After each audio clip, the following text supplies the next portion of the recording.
Hello बच्चों, आज जो मैं आपके साथ डिस्कस करने आया हूं वो करने आया हूं 11th क्लास मैथ्स का सिलेबस। मैथ्स के अंदर आपको क्या क्या पढ़ना है, मैथ्स की बुक में टोटल कितने चैप्टर हैं और ऐसा कोई चैप्टर है जो 10th क्लास से रिलेट करता हो। 10th क्लास में जो चैप्टर पढ़े हैं क्या उसमें से कुछ 11th क्लास में है या 11th क्लास का एकदम बिल्कुल डिफरेंट चैप्टर पढ़ने हैं सारे। ये सारी बातें मैं आपसे डिस्कस करने आया हूं। देखिए बच्चों, 11th क्लास की ये बुक है आपके पास, एक सिंगल बुक है आपके पास जिसके अंदर टोटल 14 चैप्टर है आपके पास। अगर मैं फर्स्ट चैप्टर की बात करूं बच्चों, अगर मैं फर्स्ट चैप्टर की बात करूं तो फर्स्ट चैप्टर हमारा है सेट्स। ये 10th क्लास में आपने बिल्कुल नहीं पढ़ा। सेट चैप्टर 11th क्लास में एक नया चैप्टर है आपका, आपने 10th क्लास में इससे रिलेटेड कुछ भी आपने नहीं पढ़ा होगा और ये चैप्टर बड़ा इंपॉर्टेंट चैप्टर है। इस चैप्टर के बेस पर रिलेशन और फंक्शन के कॉन्सेप्ट को समझने में हेल्प होती है। प्रोबेबिलिटी के अंदर इस चैप्टर का यूज होता है और 12th क्लास में 12th के बाद की अगर आप मैथ्स पढ़ेंगे, डिस्क्रीट मैथ्स आती है आपके पास 12th के बाद। अगर कोई बच्चा BCA या BSc IT करता है, ठीक है, तो उसमें भी सेट्स का काफी यूज है। तो ये चैप्टर बिल्कुल नया है आपके लिए। सेकंड चैप्टर की बात करें तो सेकंड चैप्टर जो हमारे पास है वो है रिलेशन एंड फंक्शन। बड़ा इंपॉर्टेंट चैप्टर है आपके पास। रिलेशन आप ये पढ़ेंगे कि मैथ्स के अंदर जो बहुत सारी इक्वेशन होती हैं, ठीक है, वो इक्वेशन हमें क्या बताती है।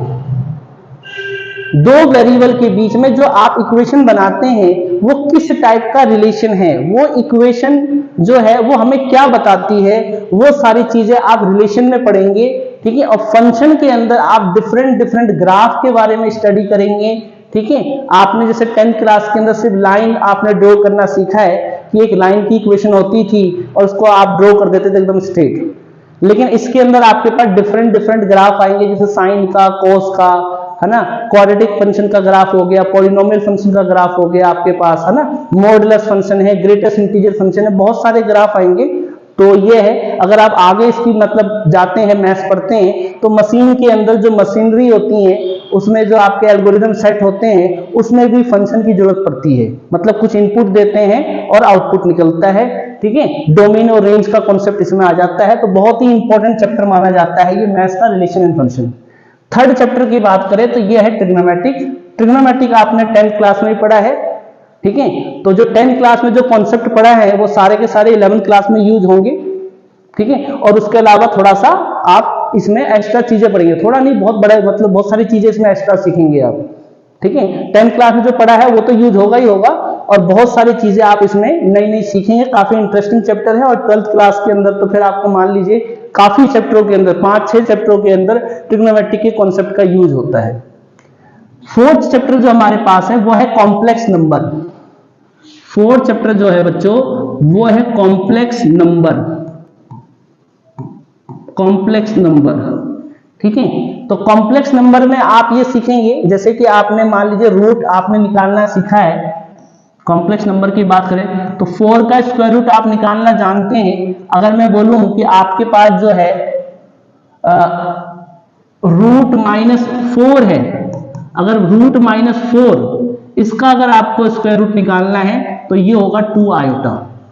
अभी तक आपने यही देखा है कि रूट के अंदर हमेशा पॉजिटिव वैल्यू होती है, रूट में नेगेटिव वैल्यू जब आ जाती है तो वहां पे फिर कॉम्प्लेक्स नंबर का कॉन्सेप्ट यूज होता है। वो अगर रूट में नेगेटिव वैल्यू आ जाए तो वो इमेजिनरी नंबर बन जाता है, तो फिर उसका तरीका अलग होता है सॉल्व करने का। चैप्टर डिस्कस करेंगे, काफी इंटरेस्टिंग चैप्टर है ये। फिफ्थ चैप्टर जो हमारे पास आता है बच्चों वो है परम्यूटेशन एंड कॉम्बिनेशन। काफी इंपॉर्टेंट चैप्टर है, कंपटीशन एग्जाम के अंदर जो है, और क्वांटिटी एप्टीट्यूड टाइप की जो मैथ्स होती है उसके अंदर भी बहुत यूज होता है ये चैप्टर, ठीक है।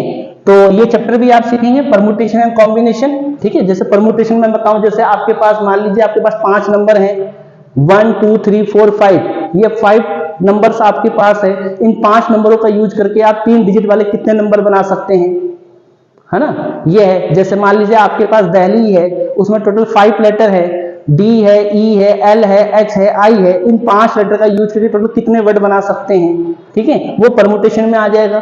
कॉम्बिनेशन में आपके पास आएगा, मान लीजिए कोई पार्टी है उस पार्टी में टोटल 10 लोग हैं, 10 लोग अगर आपस में हाथ मिलाते हैं, सेकंड करते हैं, तो टोटल कितने हाथ मिलेंगे, है ना। कोई आपके पास प्लेन है, उस प्लेन में मान लीजिए 21 पॉइंट है, तो उन 21 पॉइंट से हम कितने ट्रायंगल बना सकते हैं, कितनी लाइन ड्रॉ कर सकते हैं, ठीक है, वो कॉम्बिनेशन के अंदर आ जाएगा आपके पास।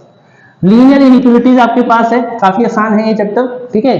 तो लीनियर मतलब आपने जो इस टाइप की इक्वेशन को सॉल्व करना सीखा है, जैसे मान लीजिए ax plus B Y is equal to आपके पास मान लीजिए c है ना, इस टाइप की इक्वेशन को, या ऐसा मैं बात करूं जैसे 2x प्लस 4 आपके पास इक्वल टू 9 है, इसको सॉल्व करके आप x की वैल्यू निकाल सकते हैं। लेकिन अगर यही इक्वेशन ऐसे हो 2x plus 4 less than equal to 9, तो इसको कैसे सॉल्व करेंगे, ठीक है। तो वो चीज आप सीखेंगे कि इनइक्वालिटीज टाइप की इक्वेशन को कैसे सॉल्व करते हैं। चैप्टर 7 जो है वो बाइनोमियल थ्योरम है, इसमें आप सीखेंगे पावर को एक्सपेंड करना। जैसे मान लीजिए आपके पास जो है a प्लस बी का होल स्क्वायर है, तो इसको तो आप एक्सपेंड कर सकते हैं, लेकिन अगर मान लीजिए आपके पास a प्लस बी की होल पावर अगर 6 है, तो इसको आप कैसे एक्सपेंड करेंगे, ठीक है। तो अगर आपको पावर का कोई भी फॉर्मूला याद नहीं है, तो बाइनोमियल का एक छोटा सा सिंगल फॉर्मूला है, उस फॉर्मूले से आप कोई भी फॉर्मूला ड्राइव कर सकते हैं, ठीक है। वो बाइनोमियल थ्योरम में सीखेंगे। इसमें काफी कुछ चीजें थी वो डिलीट हो चुकी है, ठीक है, सिर्फ फॉर्मूला पढ़ना है। चैप्टर 8 हमारे पास सीक्वेंस एंड सीरीज है। ये 10th क्लास में आपने एक एपी पढ़ा था, अरिथमेटिक प्रोग्रेशन, तो एपी तो नहीं पढ़ना आपको, अब इसमें आएगा जीपी, ज्योमेट्रिक प्रोग्रेशन।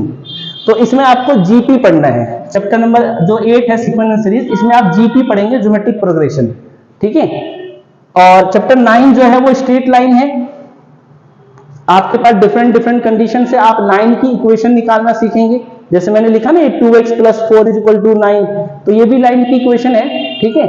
तो आपके पास जो है इसमें कुछ कंडीशन दी होगी, उस कंडीशन से आप इक्वेशन निकालना सीखेंगे, दो लाइन के बीच का एंगल निकालना सीखेंगे, किसी पॉइंट से किसी लाइन का डिस्टेंस निकालना सीखेंगे, distance between two parallel line सीखेंगे आप, ये सारी चीजें आ जाती हैं। कॉनिक सेक्शन है, इसमें आप कुछ फिगर के बारे में स्टडी करेंगे, जैसे सर्कल है, पैराबोला है, एलिप्स है, हाइपरबोला है, ठीक है, उसके बारे में पढ़ेंगे, आप बताएंगे इसको भी। चैप्टर नंबर 11 जो है वो 3 डायमेंशनल ज्योमेट्री है, 3D है। 10th क्लास में जो आपने कोऑर्डिनेट ज्योमेट्री पढ़ा था वो 2D था, एक्स एक्सिस और वाई एक्सिस के बेस पे आप काम करते थे, डिस्टेंस फॉर्मूला, सेक्शन फॉर्मूला, है ना, सेंट्रोइड ऑफ ट्रायंगल निकालना सीखा था, वो 2D के बेस पे सीखा था। इसमें आप 3D के बेस पे सीखेंगे, मतलब X axis, Y axis, Z axis तीनों आ जाएगा, ठीक है। चैप्टर नंबर 12 जो है वो डेरिवेटिव एंड लिमिट है, बड़ा इंपॉर्टेंट चैप्टर है जी, derivative and limit. 12th class में भी ये चैप्टर बहुत बड़े लेवल पर है, ठीक है। तो ये बिल्कुल नया चैप्टर है आपके पास, ठीक है, ये आप सीखेंगे। चैप्टर नंबर 13 जो है वो स्टैटिस्टिक्स है, ठीक है, ये वही 10th क्लास की तरह ही है, बस थोड़े से टॉपिक इसमें अलग है अब ये, है ना। मीन और मीडियन का थोड़ा बहुत यूज होगा, बाकी इसमें mean deviation, standard deviation, variance, ये सारी चीजें इसमें आएगी आपके पास। और 14 चैप्टर जो है वो प्रोबेबिलिटी है। प्रोबेबिलिटी जो है ये आपके पास थोड़ा बहुत 10th क्लास का भी लेवल है, और उसके साथ साथ इसमें एलिमेंट्री प्रोबेबिलिटी आ जाएगी आपके पास, मतलब इस सेट का जो है, इस सेट का यूज होगा इसके अंदर, ठीक है। तो इस प्रोबेबिलिटी को हम सीखेंगे, फिर 12th में जाएंगे तो फिर इससे आगे की प्रोबेबिलिटी आती है, वो अलग लेवल की होती है। तो बच्चों ये सिलेबस है आपका, ये चैप्टर आपको पढ़ने हैं इसके अंदर। तो अगर आप देखा जाए तो इसमें 10th क्लास का लगभग जो है ट्रिग्नोमेट्रिक का थोड़ा सा कॉन्सेप्ट आपको मिलेगा, है ना। तो बाकी सारी चीजें आपके लिए नहीं है, नया चैप्टर है सारे, ठीक है। तो ये पढ़ना है आपको। Okay, thank you.